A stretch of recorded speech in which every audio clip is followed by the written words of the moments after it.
Welcome to our channel. Today we how to uninstall W-2 import utility from QuickBooks, detailed guide step by step clearly.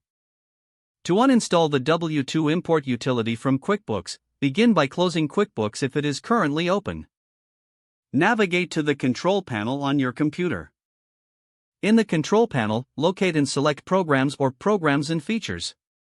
In the list of installed programs, scroll to find the W. Once you find the W-2 import utility, click on it to highlight. After highlighting, look for the Uninstall button or option at the top of the program list. Click the Uninstall button to initiate the removal process. A prompt may appear asking for confirmation to uninstall. Confirm that you want to proceed. The uninstallation process will start, and a progress window may appear. Once the process is complete, you will receive a notification informing you that the W-2 import utility has been successfully uninstalled. Now, check to ensure that the utility has been removed from the list of programs in the control panel. If desired, restart your computer to finalize the uninstallation process. Finally, open QuickBooks to ensure that the W-2 import utility is no longer accessible. This completes the uninstallation process of the W-2 import utility from QuickBooks. If the page does not load, refresh the browser or try again in a private or incognito window. Make sure you are using the correct email address, then retype it carefully to avoid small typos. If your password is not accepted, use the reset option and create a new strong password you can remember. Check your spam folder for verification or security emails, then complete any requested confirmation steps.